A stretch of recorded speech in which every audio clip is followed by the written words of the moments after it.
You know what really makes us mad? Is wasting money on CDs with only one or two good songs. Yeah. Tell them about punk.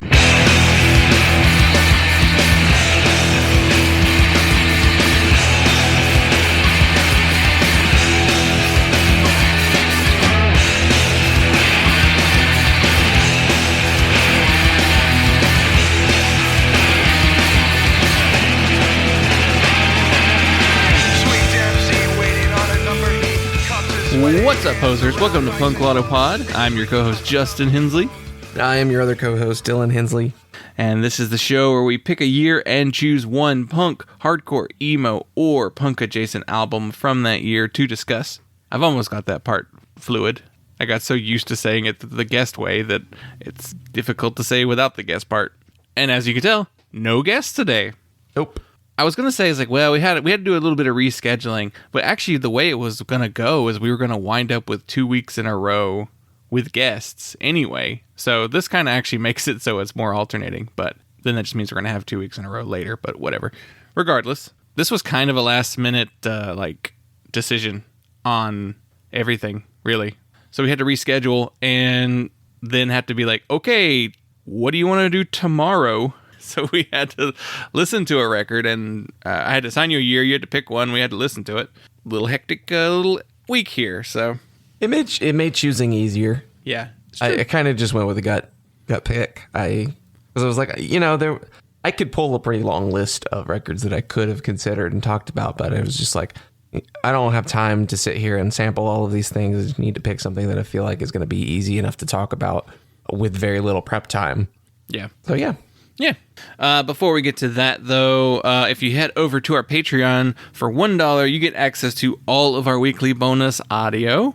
Let's see. This week we are doing an I'm Listening, where we talk about the albums we've listened to over the last month that we have maybe not talked about on the show in that time period. Which you can also get access to the weekly.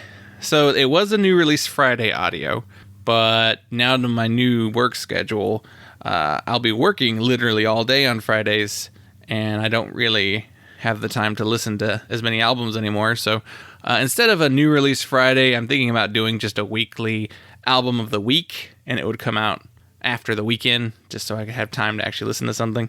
You get that, and you also get the other stuff too, like, let's see, what else do we have in there?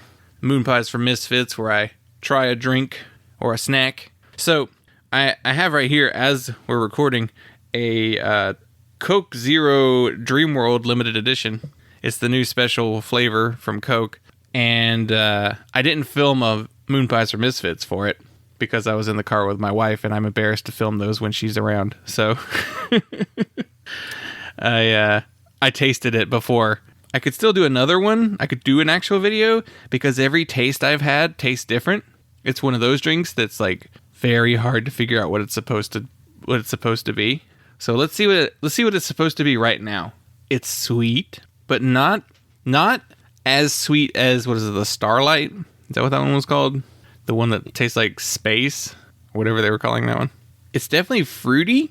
My wife said it tastes like a handful of runts, like all the different flavors of runts together, because you even get like the hint of the banana in there.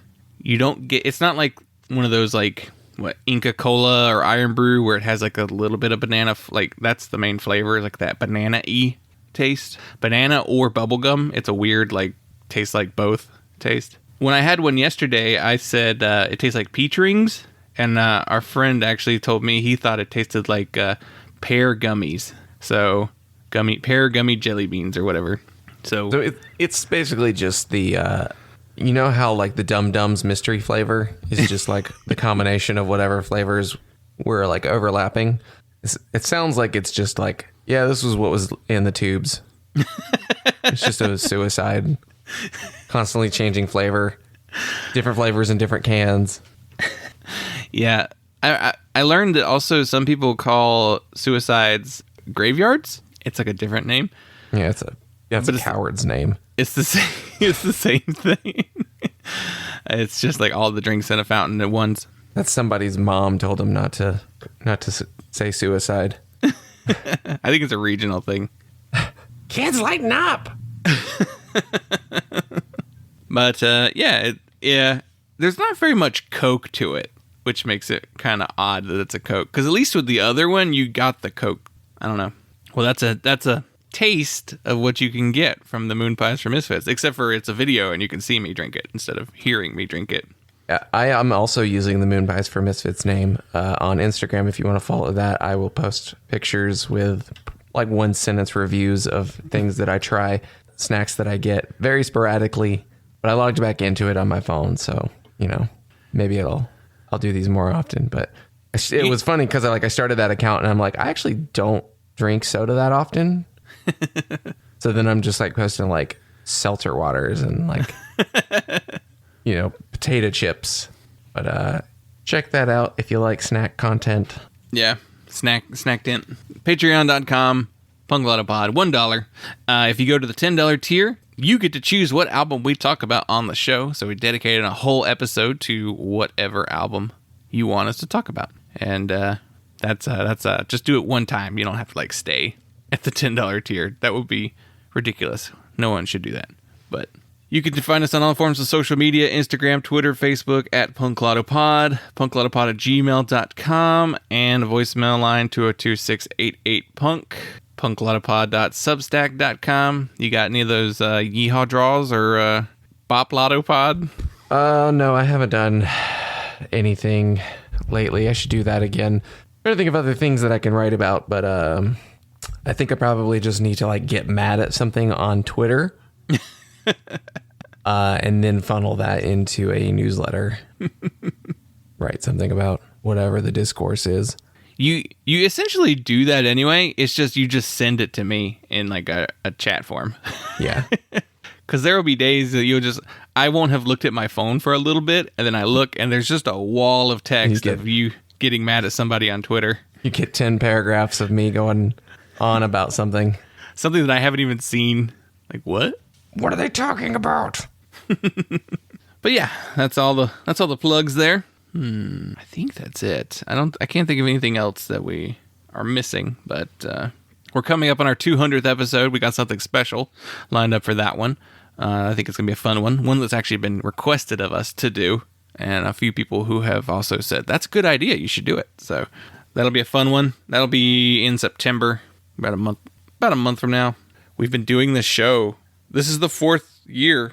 Actually, I think our anniversary is in August, isn't it? I think so. It's like late August, probably. Let's see if I can figure that out real quick. Wow, the very first episode was August 29th, 2018. So this was our 4th anniversary in another week or two. But it's funny that our 200th lines up pretty close to our anniversary. Probably would have hit it sooner if we hadn't taken a couple breaks occasionally. But yeah, 200. One podcast host I listen to, his name's Jeff May. He hosts a podcast called Jeff May Has Cool Friends, and he also hosts a podcast called You Don't Even Like Sports. And one of the things that he said is, it only took me 5 years of eating shit to actually make a living doing podcasts. So one more year. One more year, we're going to blow up. Yep. We're going to get huge.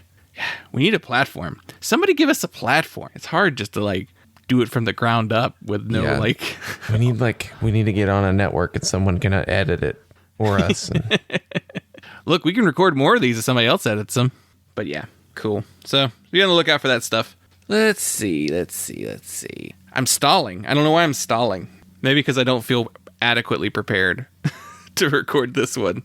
We kind of jumped into this one. Yeah. I made my notes sitting in an auto repair shop for 4 hours. So where I think I got ripped off. But yeah, maybe. It would have been cheaper if I'd have bought you a plane ticket out here and had you do it. I don't do brakes. See, that's the thing is you pay for it. Like when you told me how much you paid for it, I was like, yeah, that sounds about right. Yeah. Doing brakes sucks. Yeah. Every time I've done them, I've not done them right. It's just I did it a few times. I'm like, you know what? I'm not doing this. I'm gonna find the leak in my Buick, and I'm gonna go pay someone else to do it. I got to get the Buick running before I can do that. I'll rewire everything in the engine myself, but I'm not touching brakes. Yeah, if anybody's been following your personal Instagram account, your stories have just been you taking a car apart. Oh yeah, it's just like for 2 weeks. Is it this? No, it's not that. Oh, so I gotta put that back. Okay. It's not even bad enough to just go ahead and replace it while I've got it out. Like, starter was like super good. Like, man, I just like jump around a little bit. Just give me a reason. Justify it. Ignition switch is fine. Yeah, I've drove around too long on bad brakes, so I think that's why it wound up being basically twice as expensive as it should have been. Yeah, there's a reason they tell you to get your brakes done when they start making noise. Yeah. Yeah, well, that's why they make that thing where it makes that squealing noise for a couple, like, weeks before the brakes even start to make any noises. Yeah. It just means it's like, we're getting low. Because once you start grinding, you can't just turn the rotors. Yeah. Yeah. Sucks, but here we are. At least now I can drive to school and not be worried about not stopping when I get there. Yeah, okay, we wasted enough time. Let's see. It's today. So, I had to figure out what year to assign you first. And I was like, well, we were going to do the 80s, so that'll be next week when we do the 80s. I don't want to do the 70s again. I feel like we've exhausted a lot of the 70s. There's a lot of good stuff still to do, but I don't want to take that stuff away from a guest that can make that conversation more interesting. Yeah. And then we just did, what did we do last week? Oh, it was like a 2002 album with Thrice. And we did 2015 right before that. So I was like, well, the only one we haven't repeated is the 90s. So what year have we not done? And it turns out we did do I signed you 1992. And we did do it this year, but it was for My Bloody Valentine's Day where we talked about that Lush record. Oh, okay. And before that, it was with Gully Boys last year. So I was like, okay, we could do 92 again this year because that's the Valentine's Shoegaze special. So let's do an actual. And that's funny. The last time we did 92 with a guest, the regular format, it was not a punk record. That's true. We did the Sundays. Yeah. And we're kind of not doing a punk record today. Yeah, I was going to say. And then we did it again with what we selected. Let me pull up. I have a little database of every year we've done. The other 92s we've done, we did Endpoint and that Refused demo. Yeah. That was episode 17. Why did we do an Endpoint album? So weird. We felt like we were still doing kind of random draws. I think that's why we wound up with that Endpoint record. It was like, well, it's a band we've heard of. Yeah. And then way, way, way back in episode 3, we did Sam I Am's Billy and Lava's self-titled 7-inch. So I genuinely feel like we've not explored a lot of 92. But also, I looked at 92, and I'm like, I don't think there's a lot here to explore. It's a weird one. It's like a weak year. It's like late 80s weak, like 88, 89.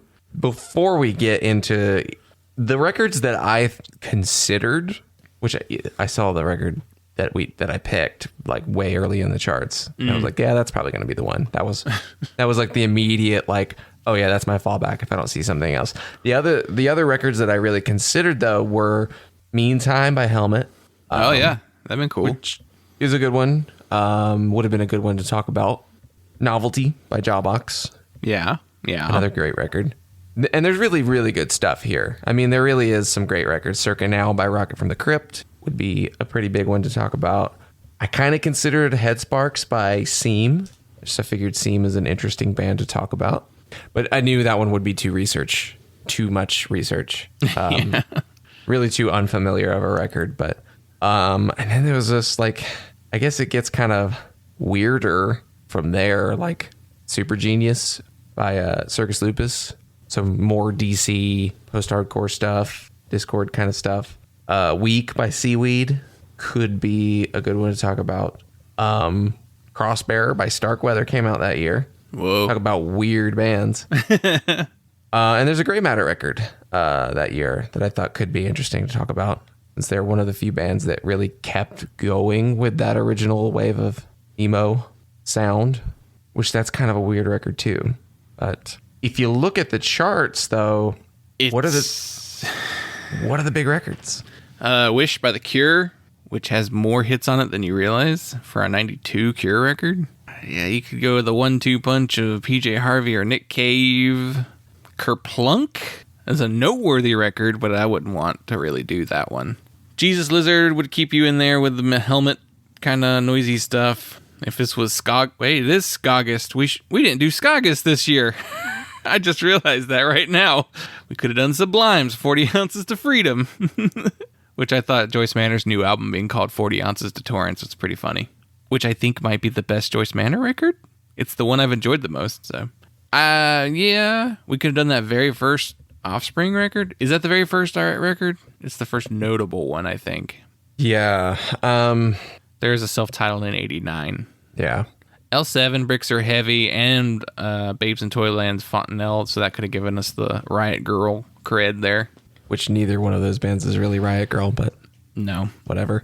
They've just retroactively been lumped into it. Because they were all women bands that were feminist. But I think to be a Riot Girl band, you were supposed to follow some like strict doctrine that Kathleen Hanna wrote, you know. Like there was a specific approach. Plus, both those bands are real grungy, and most of the Riot Girl bands weren't grungy. But they were like feminist bands too. So I think retroactive, it's one of those things where Riot Girls claim them, but they don't claim Riot Girl. I think that's how it. Well, really yeah, it was definitely like a stated involvement. It was a very specific like scene, like a regionally specific scene. It wasn't. Yeah, but they were in the region. That's the other part, though. Yeah. Aren't sort Babes in of. Toyland from Washington? And where's L7 from? Are they Seattle L7 too? was from L.A., weren't they? Okay. Were they an LA band? Let me see. Yeah, they were. Yeah. Yeah. But like Babes in Toyland, Courtney Love was in that band for a minute, you know? I'm looking at these charts, and it's really interesting to me. Oh, Babes in Toyland from Minneapolis, so that's why.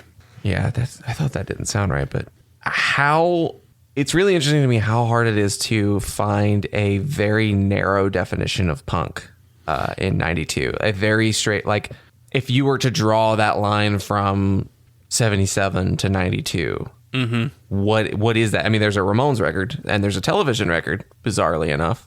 Yeah. Like 12 years after or like 13, 14 years after the last record. But it's like Offspring, Green Day, Bad Religion, Jawbreaker, put out Bivouac. Yeah. No Effects. And there is a Social Distortion record, Somewhere Between Heaven and Hell. Yeah. It's like Face to Face, Don't Turn Away. Is skate punk straight line descendant of 77 punk? There's a Lagwagon record. I would say, yeah. I would say that pop punk and skate punk from this time period are the most direct. You can make those sonic comparisons a lot easier from the 77 punk bands, the late 70s punk bands to, I mean, depending, I think skate punk maybe picks up more of hardcore in terms of like tempo and kind of like the aggressiveness of the rhythm section in particular. And then kind of like, I guess like the Bay Area pop punk, the non-Ramones core pop punk stuff of the late 80s, early 90s almost branches off of skate punk. It's kind of just like going further towards the pop sensibilities. But there's not, as much as you would think of like this time period as being like skate punk and pop punk being the definitive sound of punk in the early 90s. And it probably is the largest concentration of one particular sound, but there's not a lot of it. Yeah. Honestly, it takes Green Day blowing up in 94 for that real like giant explosion of like skate punk and pop punk, the Epiphat sound, like all that stuff. Because yeah, there's a lot of the Discord stuff still going on, and then like a lot of like the hardcore bands that turn into thrash metal bands, those bands. There's a lot of heavy stuff. Yeah. And a couple of different stripes of heaviness. I kind of feel like there's like the Jesus Lizard helmet, Rollins kind of like groove influenced and noise rock stuff. There's the like Brutal Truth and like Napalm Death grindcore stuff. Yeah. And then like a lot of industrial stuff too, which I guess is maybe kind of like another degree away from the noise rock stuff. So yeah, it but not a significant year for hardcore, weirdly enough. Yeah, like there's a Sick of It All and an Agnostic Front record, but like this isn't the era of Agnostic Front that people go to. That is one of the big Sick of It All records, though. But like the majority of the hardcore stuff is like the Discord post-hardcore kind of bands, and they're not tough. They're like weird and kind of sissy. That's probably how we wound up talking about an Endpoint record. Yeah, it's there's good stuff, because there's good stuff literally every single year. There's never a year where there's not good music, but like the quantity of good music, now that might be up for debate. I don't know. It's a weird year. I feel like a lot of this stuff is also more notable because of what the band would go on to become, more so than what they were at the moment.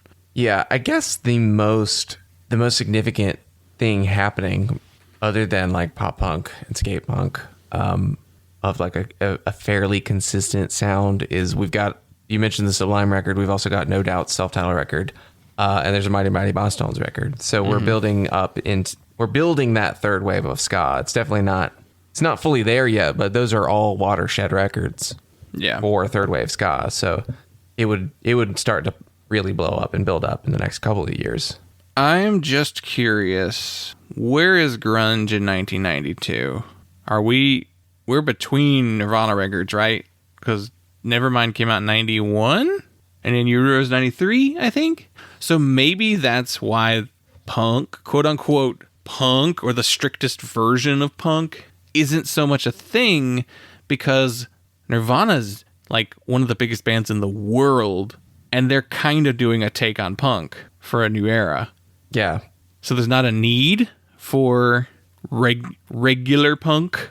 It's so weird to think of it that way. Punk has so many subgenres, but there's also still just this like generic version of punk too. Punk rock. Yeah, there is a mainstream radio iteration of it. I mean, basically there's a style of music that's heavily influenced by punk that is popular on the radio. As far as significant grunge records, Dirt by Alice in Chains, Dirty by Sonic Youth, if you want to count it as grunge. People would count it. I guess you would say it's associated. Kind of similar, like the PJ Harvey record is like, it's not really grunge, but kind of in that world. Core by Stone Temple Pilots. Yeah. Sweet Oblivion by Screaming Trees. There's shoegaze going on too. That's taking up a lot of energy. There's Pavement and REM taking up some energy. Rage Against the Machine's first record. So I think it's just like there's enough different kind of rock-based music that people weren't like, we need a punk band. And I feel like that may be why, like in 94, that punk explosion happens, is because that version of punk is very catchy and like sing-alongable, which is like the opposite of what was going on.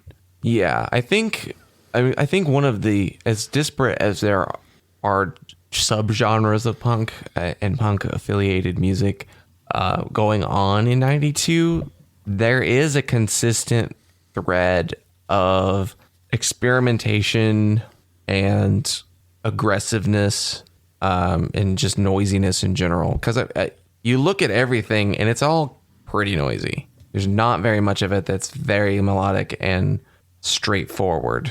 Which, now we have to think, there's always a subconscious element to the types of musics that are popular, like a cultural reason. So why would the youth be angry in 1992? Well, let's see. Doesn't Clinton get elected in 92? Yeah, so we've had 4 years of Bush Senior, 8 years of Reagan prior to that. So conservatism ran supreme for about 12 years.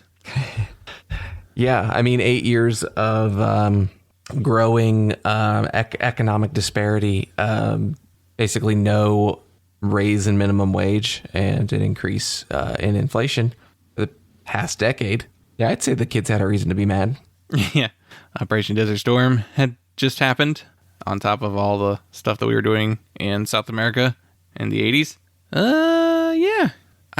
It seems like punk music's pretty angry throughout majority of the 80s and into the 90s. And then when things are quote unquote better, that's when the catchy stuff starts coming back. But like even looking at like, I don't know. I also feel like too, if we were to pull like pop music only, it would be that, what was really big in pop in 1992? Are we doing that real glossy kind of stuff there? Sade? Sade's great, but yeah, there's no edge there. Madonna's got erotica that year. I probably shouldn't have included the subgenres when I did the pop search because I'm getting like everything still. I think a lot of, I would say that pop was probably steering towards that adult contemporary sound that would really solidify in the 90s. Your bare naked ladies. Yeah. This is also probably the wrong website to look for pop. Let's see if we can, I wonder if we can get pop charts August 1992.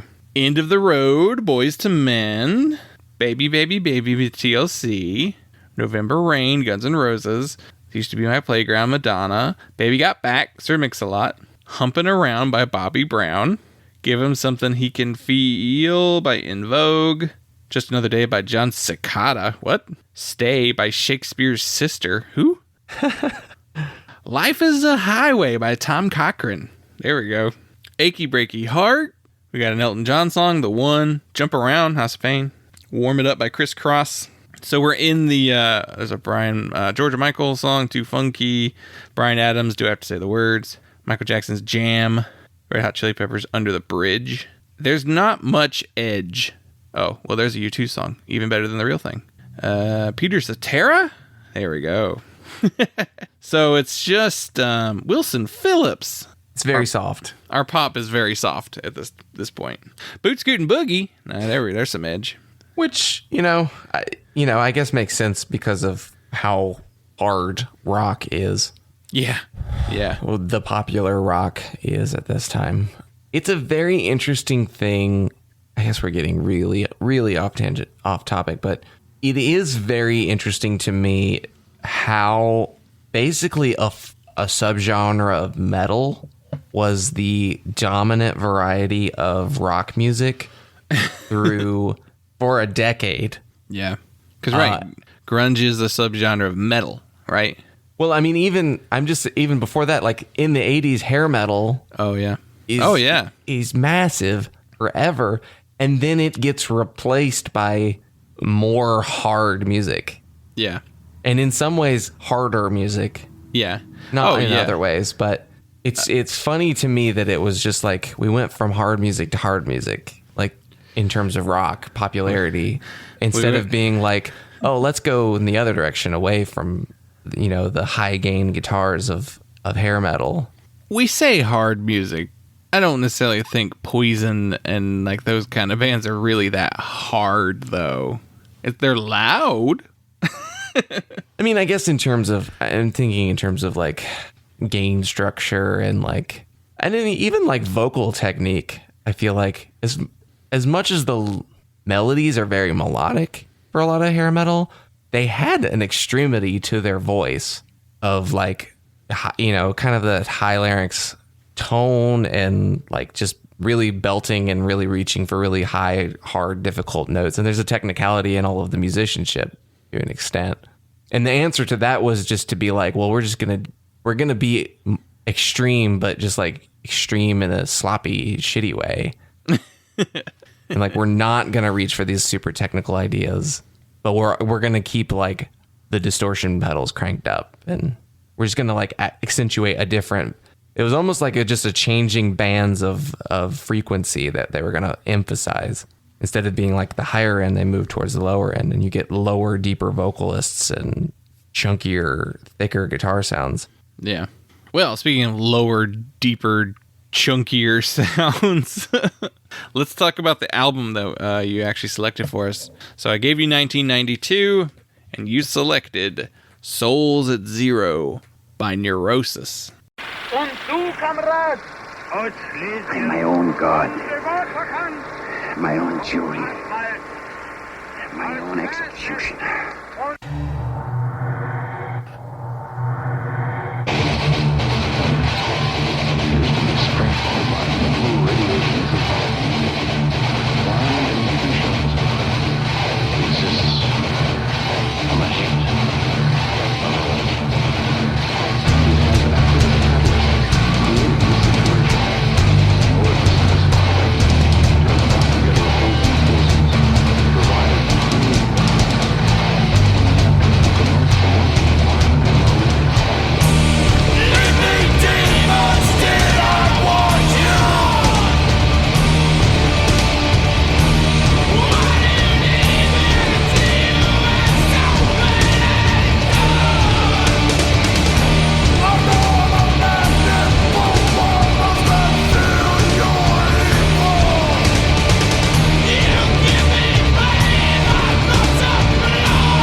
stats. Neurosis formed in Oakland, California in 1985. The band started as a hardcore and crust punk band. Over time, they evolved their sound to become one of the most innovative metal bands of all time. This is the band's third album, following their debut, Pain of Mind, in 1987, and The Word as Law in 1990. This was released May 19th, 1992 on Alternative Tentacles, and the personnel on this album is Dave Edwardson on bass and vocals, Jason Roeder on drums, Scott Kelly on guitar and vocals, Steve Von Till on guitar and vocals, and Simon McElroy on keys and synths. The album was produced by Bill Thompson, and there are assorted flutes, strings, and brass on this record as well. Interestingly, the record credits Jello Biafra as mix doctor on this album. And I'll talk about that in a little bit, what that means. But, all right. First things first. Why'd you pick this one? I love this record. We've talked about Neurosis in the past.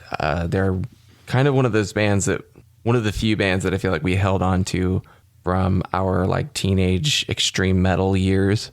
And this is a record specifically in their discography that I have surprisingly come back to possibly more than any of their other records. And I don't know why I would objectively say that they have other better records, and they certainly have more important records, but this is a pivotal record in their discography. And just for some reason, there's just some combination of elements going on in this record that really appeals to me, and I keep coming back to it. So I figured it'd be an easy one to talk about. That was the main motivation, was like, that's a safe bet. I know that record really well. But at the same time, there's enough of a question about why this record by this band that I thought would be something we can chew on. Yeah. Do you remember the first time you ever heard Neurosis? The earliest distinct memory I have of Neurosis was Home Improvement. Being in our neighbor's bedroom and him playing some songs from Enemy of the Sun. It was probably like one or two songs from that record, maybe one or two songs from Through Silver and Blood. That's the earliest memory I can think of. And then other than that, I guess, I don't know what the next step was. Yeah, that's the first time I remember hearing them. Yeah, I was trying to think too of like when I first heard Neurosis. My first real I'd heard their name or read their name in association with other artists, but I don't think and actually I really remember too watching that Zayo documentary, Lesser Lights of Heaven, like 3-hour documentary, plus 3 hours of deleted interviews, scenes, and watching it multiple times as a teenager. You watch some weird shit over and over again. But I remember distinctly in that interview, Dan Wayant, lead singer of Zayo, saying that they were listening to a lot of Neurosis when they wrote Liberate, which is my favorite Zayo record. And I was already a Zayo fan, and I was like, well, what is this band that one of my favorite bands is influenced by? And I'd seen the album art forever. I knew their name, but yet I can't pinpoint the first time I ever heard a song by them. And I think I can't, because it was probably just a song by them. And Neurosis is not a song band. No, they're not. You don't just hear one Neurosis song. You gotta listen to the whole album.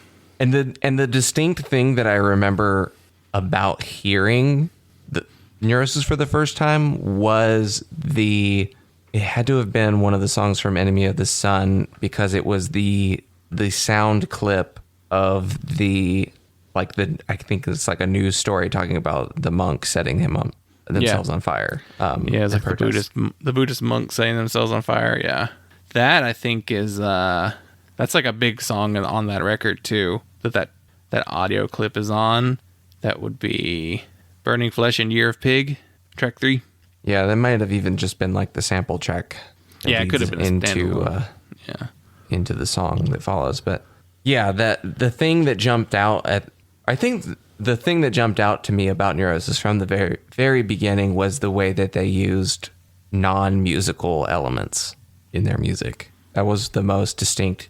And then otherwise, just like you get the whole down-tuned guitars and like the screaming vocals. But the thing that set them apart for me immediately was the way that they use samples. And this is a record where they started that. Yeah. Yeah. This is an important record in their discography. So like I said before, like the two albums prior were them doing hardcore and crust, and like they were like influenced by like Amoebics and Subhumans and stuff like that. And so they toured extensively too for The Word is Law. And then I don't remember the exact thing that made them go, let's try this. Word is Law, the elements are there. Like you can hear, like there's hints of what they're going to do on this record. That's the record where they're first trying to kind of really experiment. But after that record, they were like, let's go for it. Let's do this. And they were inspired by like industrial music, like Throbbing Gristle and Coil. Coil, yeah, that was the other big one. They were also into like King Crimson and like a lot of different sounding things. Like the keyboardist was not even a metal guy at all. He was just like a goth who like loved like Skinny Puppy. And he said he was in like a Sisters of Mercy type band prior to being in Neurosis. There's a sort of short little retrospective interview with Steve Until on Invisible Oranges, and I think he mentioned somewhere that like the only thing they really had musically in common with Simon was Joy Division. Yeah. It's like that was like the most distinct common influence they had. They did say that Pink Floyd was a really big influence too, and like I get that in the sense of how a Pink Floyd record is kind of an experience. Like that's how I've always thought of Neurosis records, is that they're not so much just a bunch of songs. Yeah.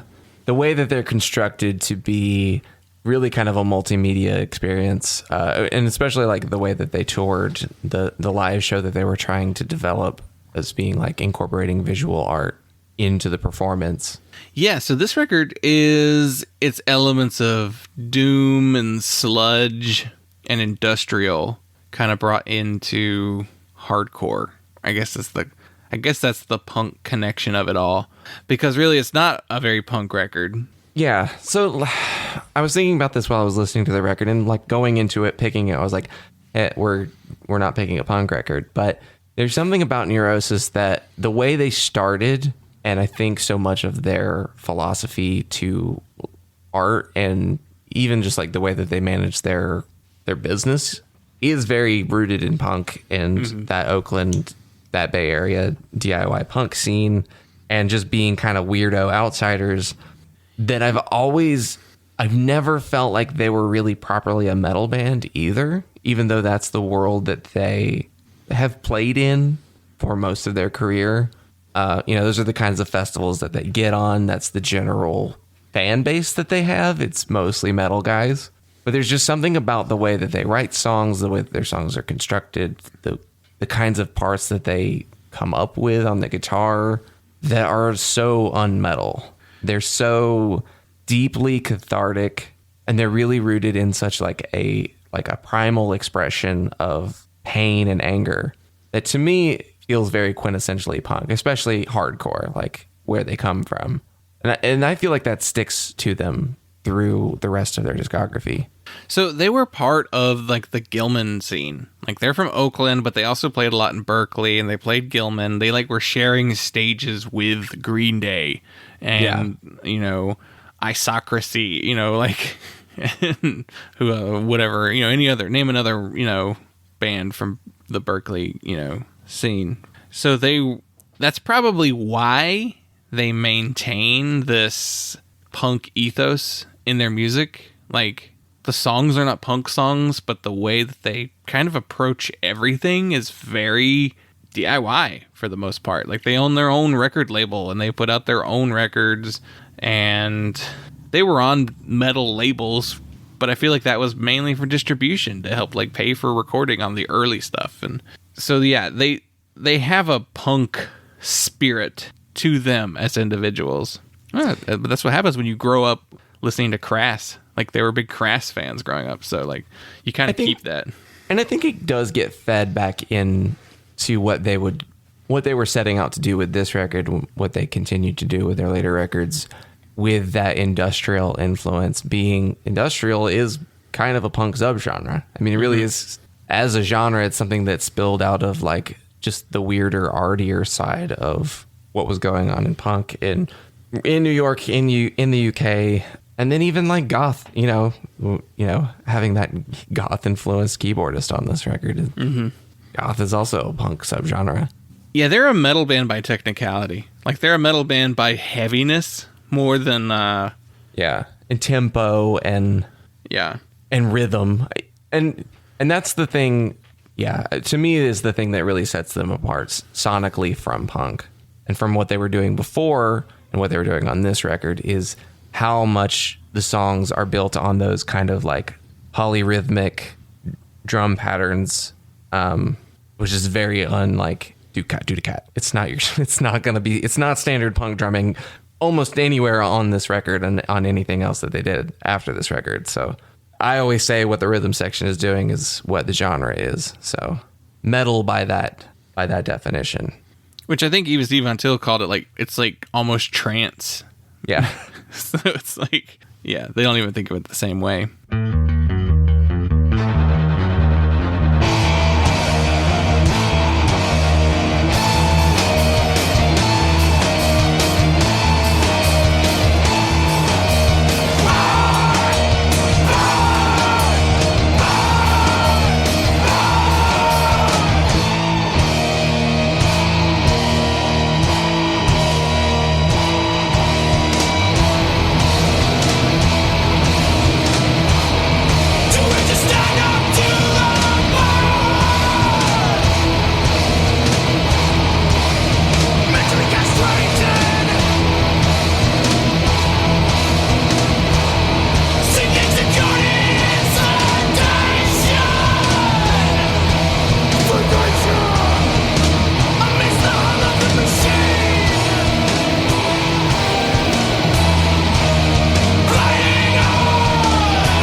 So here we are justifying the reason why we're talking about this on a punk podcast, but I don't know. There are punks who like Neurosis, so that's not that weird.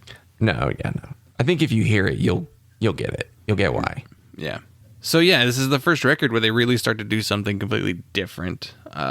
This is the record where I think they found their identity, whereas I think Enemy of the Sun, the following record, is the record where they fine-tune it to be like, okay, this is our sound now. This is our tone. This is how our gear sounds, how everything's going to sound going forward. Yeah. But they figured out what kind of band they are on this album. Yeah, they talked about it.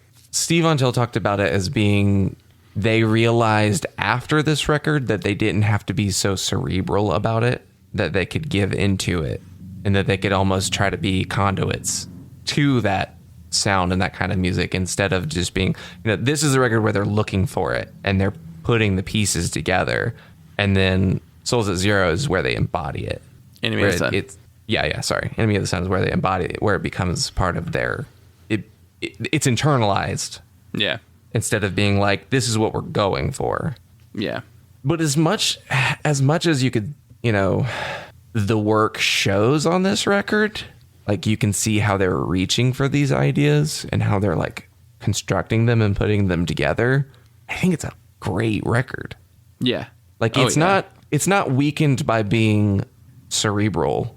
It's just it's kind of a version of Neurosis that really only exists on this one record. Like you can point to where the sounds come from before and where they go after, but in the way that the songs are written and the way the record is produced overall it's a very unique version of Neurosis that doesn't exist on any other record.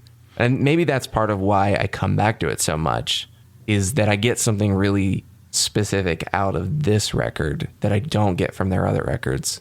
Is this your favorite Neurosis album? I've gone back and forth on that. I would say A Sun That Never Sets.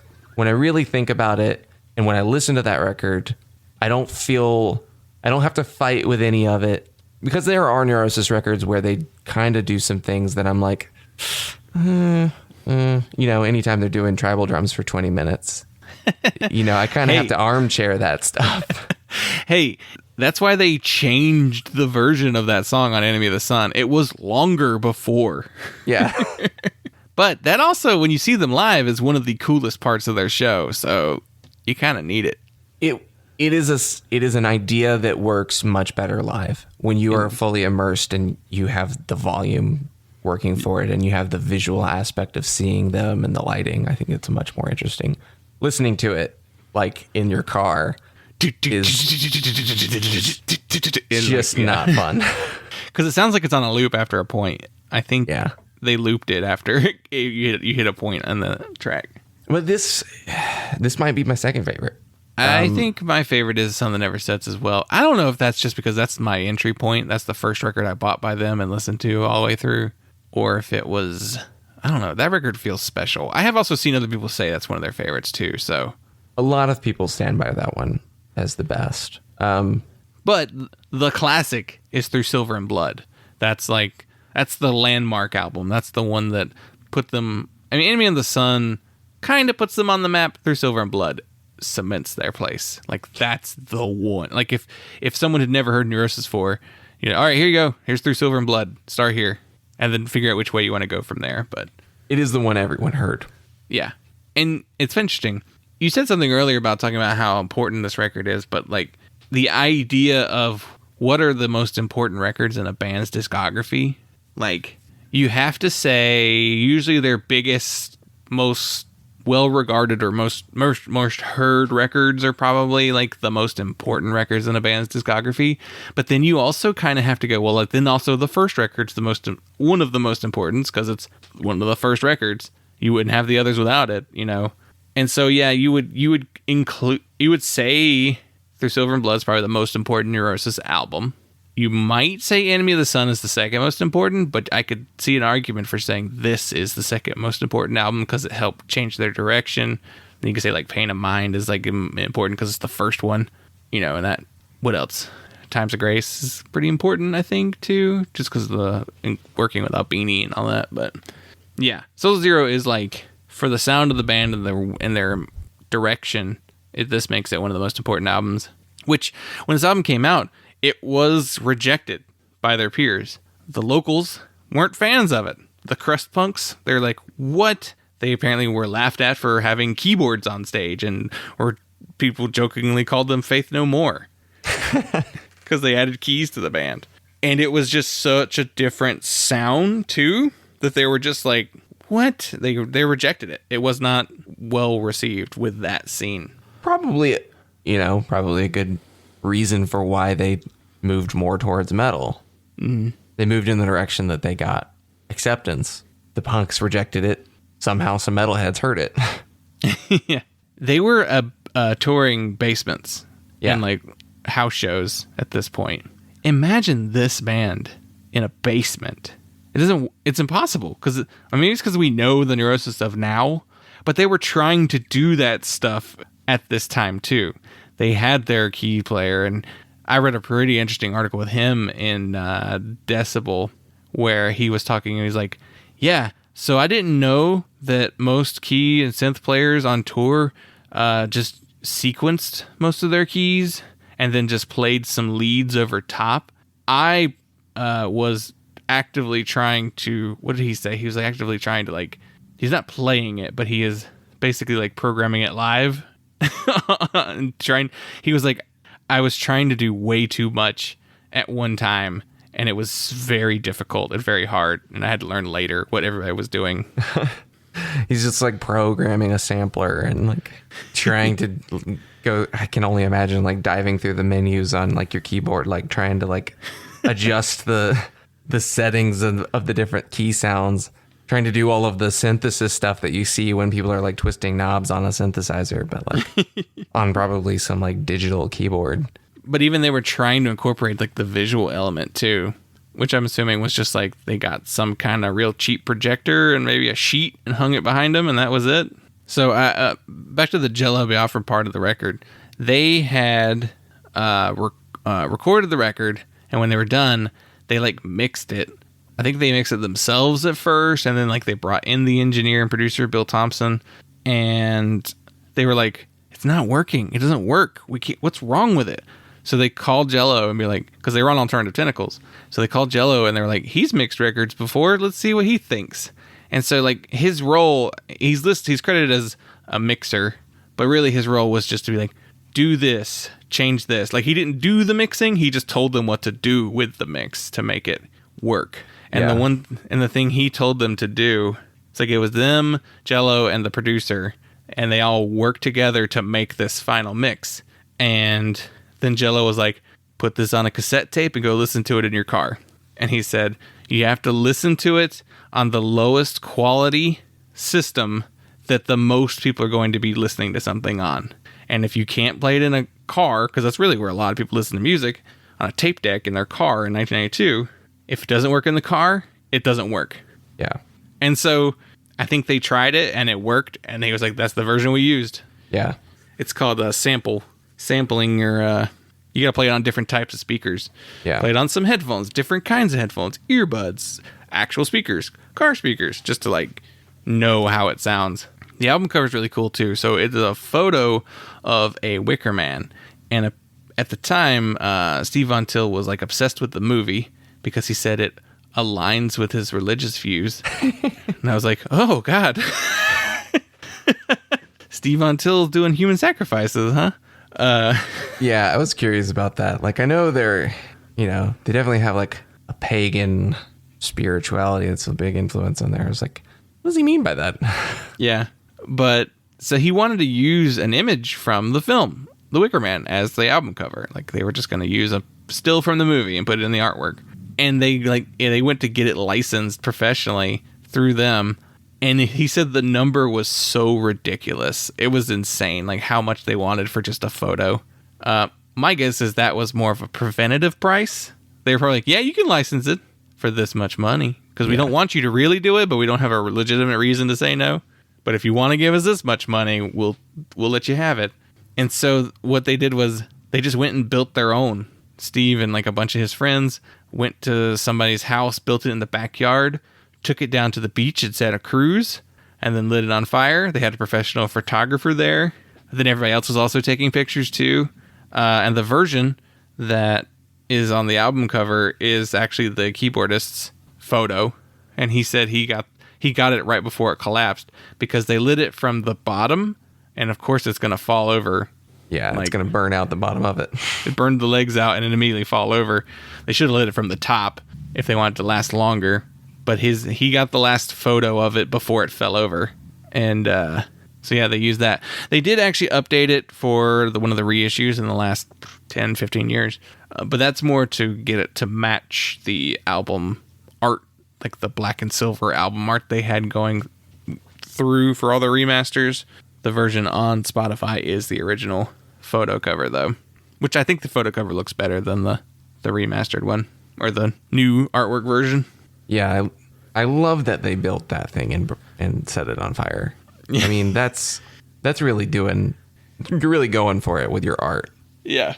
Because they could have just been like, and they probably could have gotten away with using a still from it if they hadn't gone and tried to license it properly. They probably could have put it out and no one would have noticed. But yeah, they went and told on themselves. Yeah. Because metal bands all the time were ripping shit off for album covers, you know? Yeah. Yeah, you're right. It's because they went and asked permission first and like, damn it. And maybe now that was, maybe that was Jello was like, you got to license it. Maybe I don't want to take a chance of getting. I don't want to get sued again. I don't want to be the one who's got to pay the film distributor.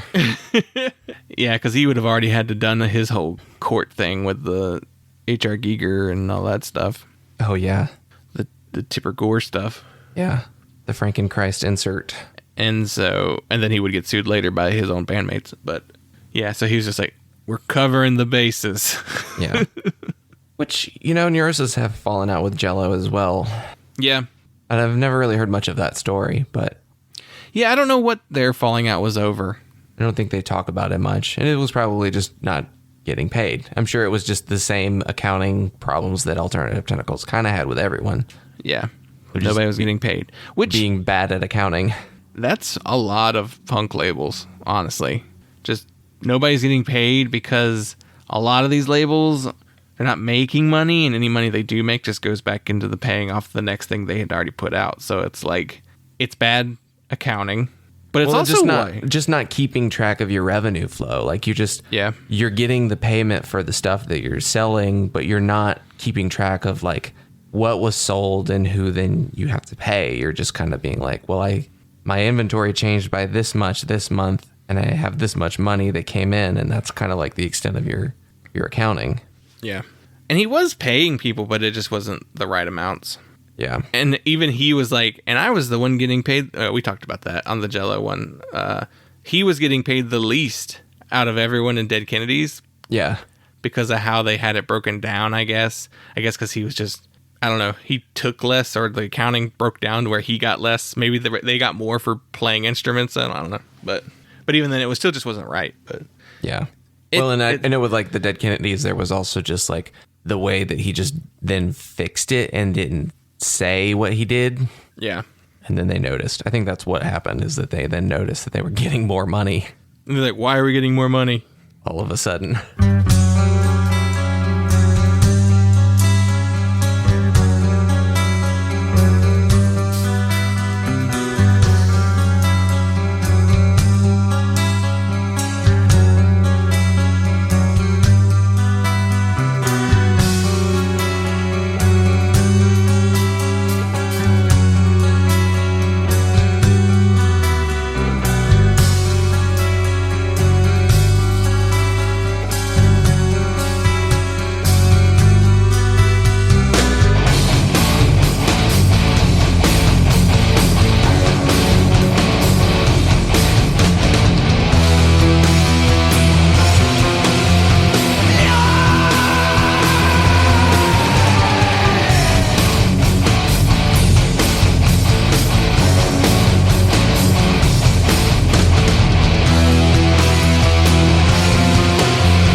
But this record, yeah, it's how do you talk about Neurosis records? Because they're just, to me, every Neurosis album is kind of a singular experience.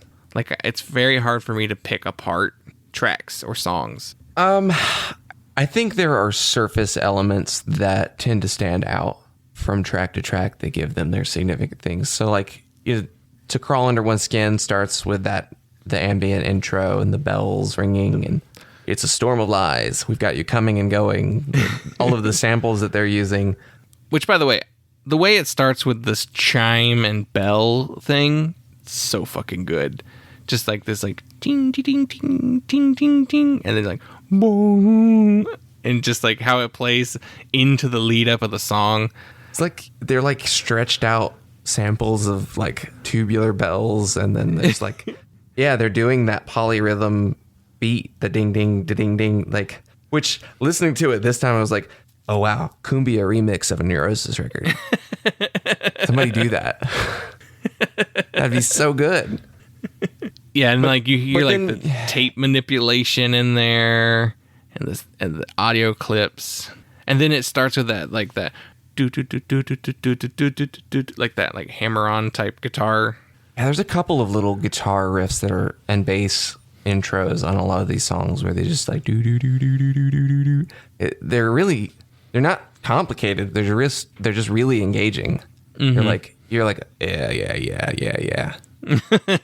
It's gonna hit, and then you get your standard Neurosis guitar chords that are just so dense and textured. It's like you can see the grain of the brick wall as you're hitting it. Yeah, so they've got there's two types of guitar parts in Neurosis, right? Like there's like the big, heavy, chunky, just like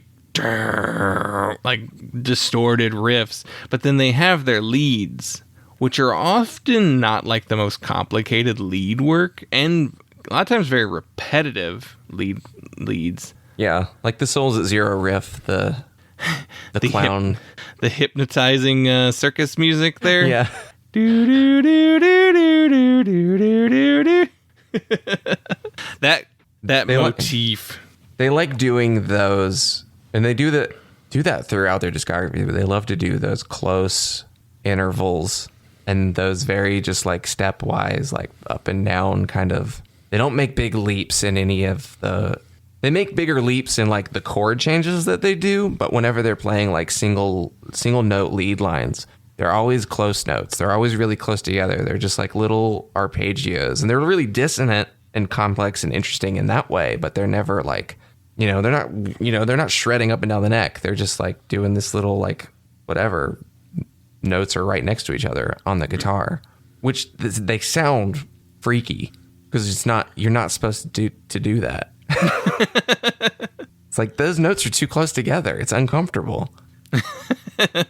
And it's very medieval. Like it's a really big influence that comes through from not just in the way that they use those samples of like the church chanting, the Gregorian chants and the monk chants, and like what song was that? And like even like when they're doing like the cello parts and the flute parts, and they're doing all of those like pagan and Stripped has the Gregorian chants in it, where like the music stops and then the Gregorian monks are in there.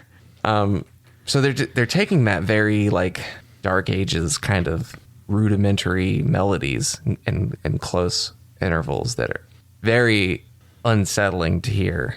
It's something that we've gotten very far away from in terms of like American popular music. There is something very European about their stuff, and the folk elements that they incorporate in a lot of their music. Like there's a lot of acoustic guitar on this record.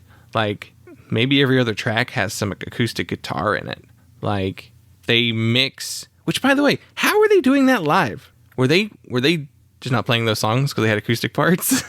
They may have played some of the acoustic parts just on the electric guitar. You just cut out all the distortion on it. Yeah. Clean tones, I guess. But yeah, like there's just these I say they're not complicated songs, meaning that like the type of stuff they're playing is not complicated, but they're complicated to write and to remember. Oh yeah, this is what this part does now. Like there are a lot of parts to the songs. They write like prog music, like that. That's very. They write in the way of prog music, of how there's not a verse chorus format. Every song has a really long build up before you get to anything vocally. Usually the intro will have multiple different parts to it. Like to crawl under one skin, the very first track, it's like a almost 8 minute track, I think, on the album. There's a couple of those. My notes are, because the way I take notes is I write down what's happening in the song. Here's my notes. Chime and bell fade in, tape manipulation, spoken word and sound clips, hammer on guitar part, acoustic guitars, big electric guitars, harmonics ringing out, big drums, another guitar strums, acoustic guitar strums, vocals enter almost 4 minutes into song, breakdown, acoustic guitars, guitar riff fade down for a little while, wah bass comes in. oh man, there's so many cool textures and tones and stuff that they're doing on this record. I mean, I love the dumb rock wow bend that they do. Yeah, it's huge. But then you've got the wah bass, and you've got the there's even like a Framptonizer part on on Chronology for Survival, where you listen, it sounds like a wah guitar, but if you listen, you can hear these like vocal lines and like consonant sounds, and it's just wow, wow, wow. It's so weird. It makes you want one. You're just like, I want to get a Framptonizer and use that, because it doesn't sound like anytime anyone ever uses that. I mean, the closest I can come to is like when Pink Floyd uses it on Animals. But even then, it's very clearly a Framptonizer, like someone talking into a plastic tube. But and just like all the elements that they incorporate on this record, there's strings and flutes and horns on this record. Like, which song is it that has like the brass section? Is it? There's that big trumpet part on Sterile Vision. Yeah, and it's awesome. It's one of my favorite Neurosis like parts of any Neurosis song, because he's like, it's like this big like trumpet, like trumpet part, and you've got the vocals kind of like trading off and harmonizing on it in this really like screamed vocal, and then like these big single note guitar lines that are just like harmonizing with the trumpet line, and the rhythm is just completely broken. Like it's not trying to drive at all, and it's just this, I don't know, big like harmony section that happens when the rest of the song is like big chunky riffs. But they use all of these folk influences, these medieval folk influences on this record in a way that works so much better than most of like the Viking metal and like the folky black metal stuff that was going on around the same time, because they're kind of coming at this a similar idea but from such a different perspective. And they're coming from this like animalistic, like, almost like the things that they're screaming, like they're, I think, at this time are maybe like more psychological, and like they're trying to like say something more clearly, but it doesn't, the way that they're vocalizing it is so, it's just pathos. It's just raw human emotion, which is something that they get better at on later records, and, kind of that embodying that process in the way that they did. But they also strip away, I feel like they kind of shy away from the more overtly folky elements on later records. Well, until they get to A Sun That Never Sets, which is like them really incorporating a lot of folk. Like they really take a lot of folk on that record. Yeah, I mean, that record takes on almost like orchestral, almost like post-classical influence in the orchestration on that record. But there are some definite folk elements. What I always found interesting about that record is that they like turn around, and then just like the next like 4 or 5 records is just more of the kind of what they were doing before that record. It's not that different. They didn't really like chase that sound after A Sun That Never Sets, despite it being so kind of like, wow, critically acclaimed. Yeah.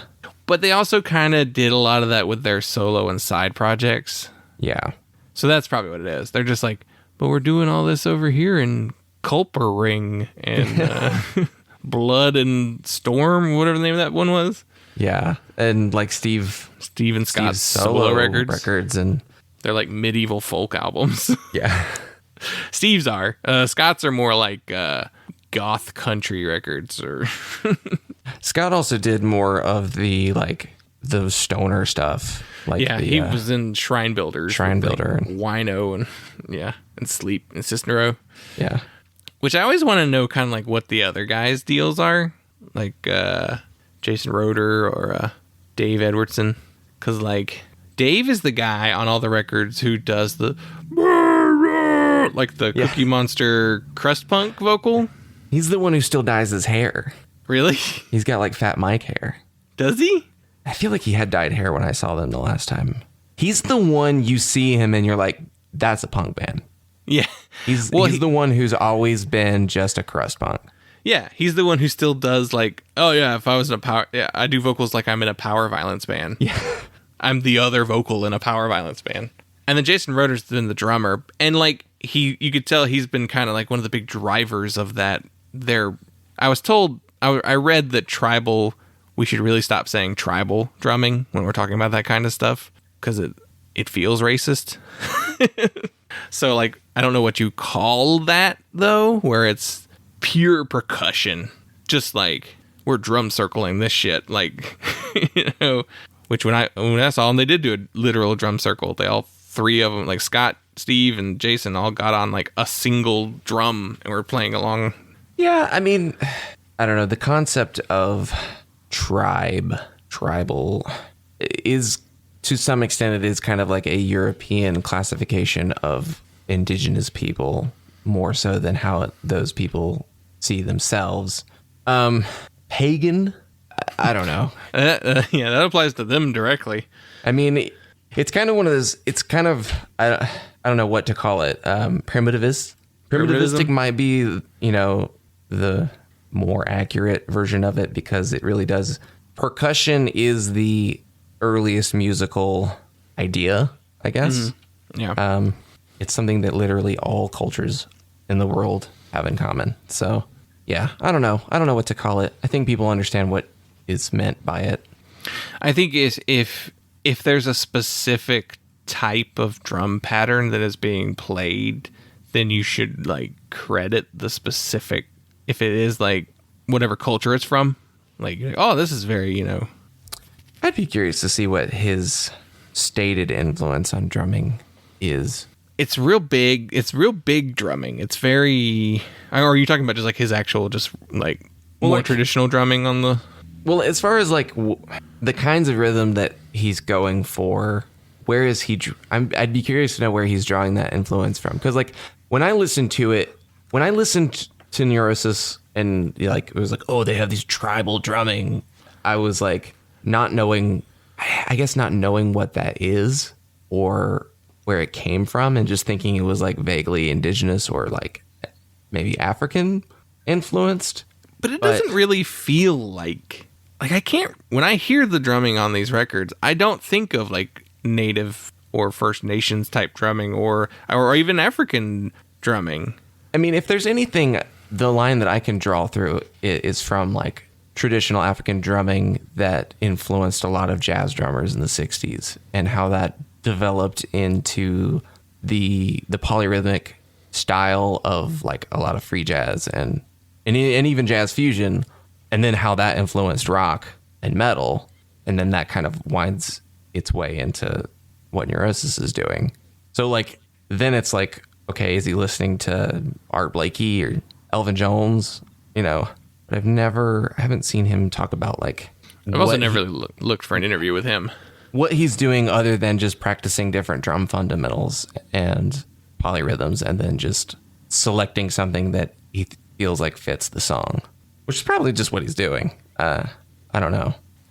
Yeah, interestingly, like all five of them, well, the four, Dave, Jason, Scott, and Steve, all still in the band today. Simon is he's on the next record. I think he's on Enemy of the Sun, but then he's done after that. And then they get probably, I'm blanking on his name now. Noah Landis. Yeah. Noah Landis, who like really drove them, like when it comes to like keys and like the visual side of stuff. He really does nail down their aesthetic. Yeah. It's wild because like when we saw them here, the way he plays his, I guess it's like his keyboards and I don't know everything he has there. He has these like big things. They look like big they look like the floor pedals on an organ almost, but they're like up. He uses a Moog Taurus, which is a bass pedal, which is it's basically like the bass pedal section of an organ, just like tied to a Moog synthesizer instead of the tone generator of an organ.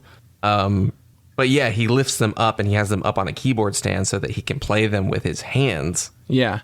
But he like full body is like slamming on all of his like keys. He's like putting like all his weights on everything. He visually is like one of the most interesting people to look at while they're playing, because I've never seen anyone play keys or synths or anything like that like he does. He just like is full body leaning on everything, and like it's not just his hands. He's like whole arms and like slamming on stuff. I don't know if it's like sequencing or the pads that he's using. But yeah, visually he's just like intense. Which I read the interview with Simon, he was also talking about how they did a tour, and the tour was brutal. It was like so hard, so many dates, not a ton of, the turnouts weren't great. It was just a grueling tour. And then when they got back, he was like, all right, I'm done. I think he talked about quitting while they were on the tour because they already had Noah ready, or like they knew Noah was going to be his replacement. And so like Simon's like the last thing he did with the band was he took all of his like sounds and took them to Noah and like downloaded them onto his synthesizer and all that other stuff, and then he was like, that's it, I'm done. He never listened to those records ever again, and just he was done with Neurosis. But it wasn't his kind of music though. Like that really just wasn't what he was into. Yeah, he wasn't really into heavy music. But yeah, he's like, here's all the sounds basically, and just gave them all to Noah. So he's kind of an underrated part of the band because he helped lay the groundwork for like what they were doing. And what he does is a little bit different. And that's kind of one of the things that I get from this record that is unique. Like he's doing those like orchestra hits on the keyboard. His the dun dun dun dun dun dun. Yeah. Those like clearly sampled string sounds, and they're very gothy and unusual. And they work in this really weird way, but it's not the choice that you would make. Right. If you're like trying to be a Neurosis band. I think he's doing more like tape manipulation stuff too than Noah does later. And I think the but the samples and clips they use are a lot denser. Like he seems to layer a lot more of them on top of each other, whereas you really can't tell what they're sounding like where they come from either. Like there's like Triumph of the Will clips in here. Yeah. Which Steve was like, yeah, we wouldn't put those in now. Yeah. into a song. Like we would not put Triumph of the Will clips into a song now, but back then it was accepted. It was like a different. Well, I mean, it's certainly not confusing. Like you understand what they're getting at.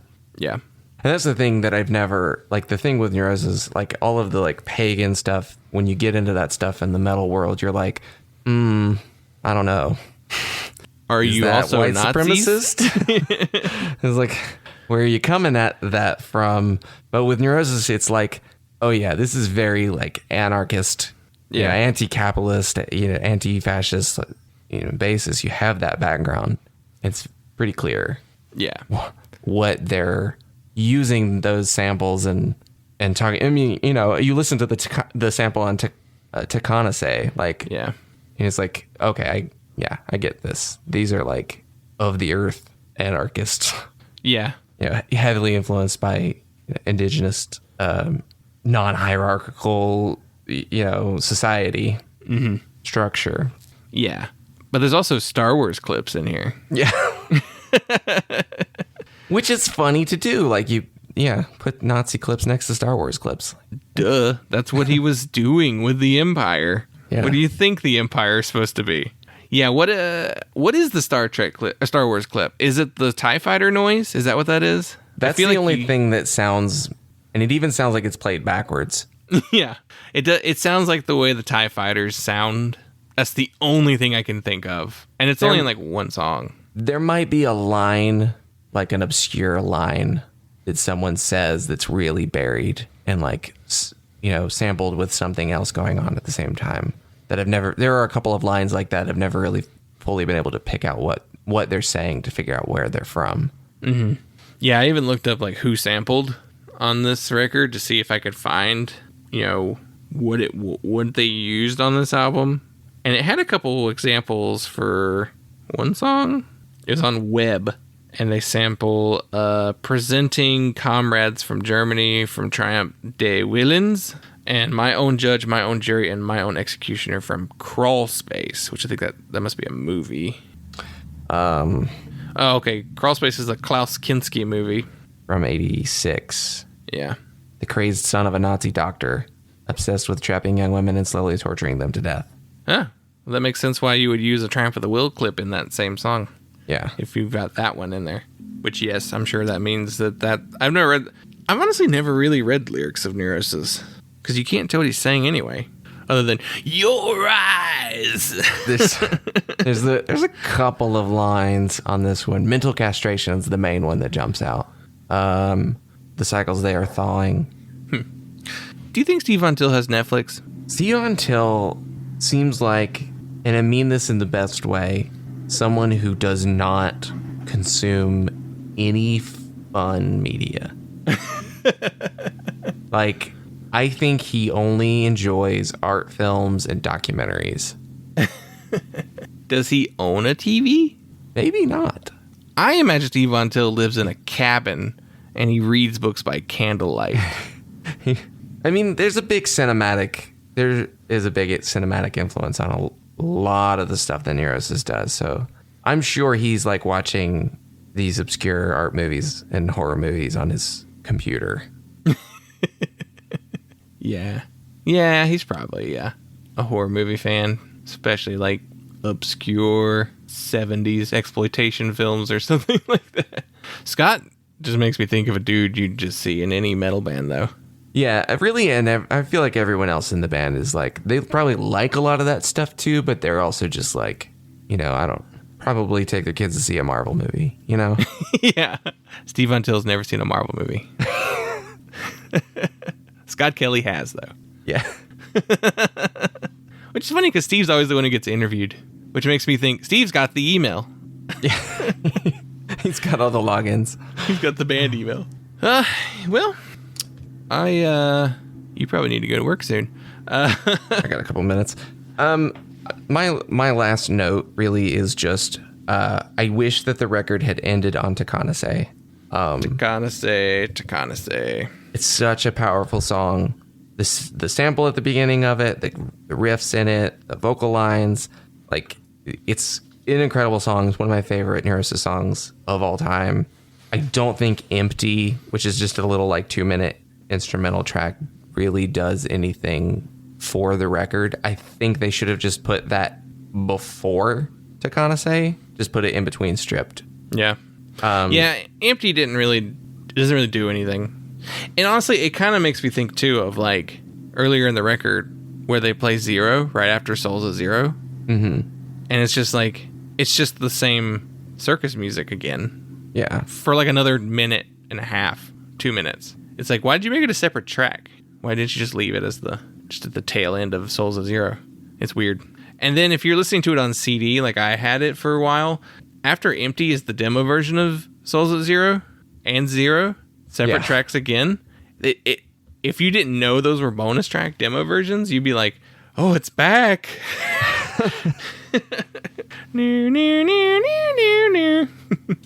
Yeah, great record. Absolutely love this album. Yeah, I think just a slight sequencing change and it would be perfect. Yeah. And it might be my favorite record by Neurosis. I don't know.